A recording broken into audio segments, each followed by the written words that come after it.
میں اپنے آزاد کشمیر کے بھائیوں کو، بہنوں کو، بیٹیوں کو، بزرگوں کو یہ بتانا چاہتا ہوں کہ آپ کی جان کی حفاظت کے لیے حکومت آزاد کشمیر نے کچھ احتیاطی تدابیر اختیار کی ہیں، جس میں جو بنیادی تھا وہ لاک ڈاؤن ہے۔ اس حوالے سے آپ سے گزارش کرنا چاہتا ہوں کہ اس پر سختی سے عمل کریں، وگرنہ دوسری صورت میں حکومت کرفیو بھی لگا سکتی ہے، اور آپ لوگوں کو علم ہونا چاہیے کہ کرفیو کی خلاف ورزی پر کا نتیجہ کیا نکلتا ہے۔ ابھی میں آپ سے جو گزارش کرنا چاہتا ہوں کہ بمہربانی یہ اگر کوئی خدا نخواستہ کوئی شخص اپنی قدرتی موت مرا ہے یا کوئی اللہ نہ کرے کہ اس جان لیوا بیماری کا جو کوئی شکار ہوا ہے، تو بمہربانی جنازوں میں شرکت نہ کریں۔ آپ ایک جنازے میں شرکت کے لیے جائیں گے تو پھر کئی جنازوں کا آپ اہتمام کریں گے۔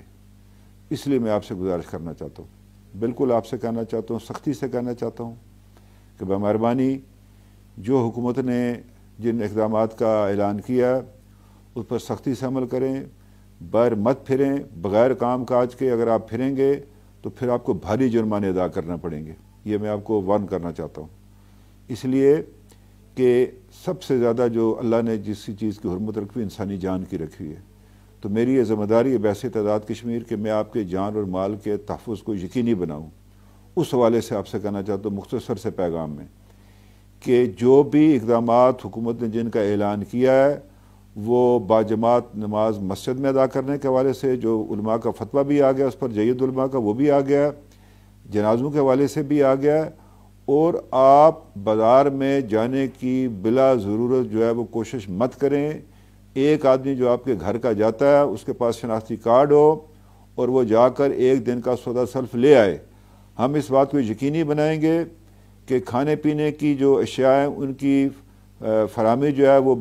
بغیر کسی تعطل کے جو ہے وہ جاری رہ سکے۔ فیصلہ ہوا ہے حکومت پاکستان کے ساتھ کہ کھانے پینے کی جو اشیاء ہیں ان کی نقل و حمل پر کوئی پابندی نہیں ہوگی۔ ساتھ ہی ساتھ یہ بھی کہنا چاہتا ہوں کہ ہم نے آزاد کشمیر کے بارڈرز کو بند کیا ہوا ہے۔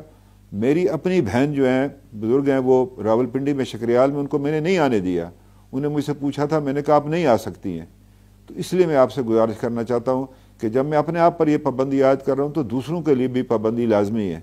اس حوالے سے میں آپ سے گزارش کرنا چاہتا ہوں کہ جو پابندی حکومت نے لگائی ہیں اس پر عمل کریں، اور جو سوشل ڈسٹینسنگ ہے، جو اس کا ایک علاج ہے جو بغیر ادویات کے، اس لیے کہ ابھی تک کوئی دوائی ایجاد نہیں ہوئی ہے، مارکیٹ میں نہیں آئی کہ جس سے ہم اس کا علاج کر سکیں۔ کل روزہ ہے، سوموار کے دن سارے آزاد کشمیر میں لوگ روزہ رکھیں، نوافل ادا کریں، اللہ سے مدد مانگے کہ وہ ہمیں اس وبا سے جو ہے وہ محفوظ رکھے، ساری دنیا کو محفوظ رکھے، ملت اسلامی پاکستان کو محفوظ رکھے، ہمارے ڈاکٹرز کو محفوظ رکھے، ہماری فوج کو محفوظ رکھے، ہماری پولیس کو محفوظ رکھے، اور جو بھی رضاکار وہ سول ڈیفنس کے ہیں، وہ اس کے ریڈ کریسنٹ کے ہیں، جو بھی ہیں ہماری سول سوسائٹی، جو بھی اس کام کاج میں مصروف ہے، اللہ تعالیٰ ان کو اس بیماری سے محفوظ رکھے۔ اور ساتھ ہی ساتھ میں متول حضرات سے گزارش کرنا چاہتا ہوں، میں آپ سے کہنا چاہتا ہوں اپنے ہمسائے کا پتہ کیجئے، کیا اس کے گھر میں کھانا ہے؟ اس کے گھر میں کوئی تو بھوکا تو نہیں سویا؟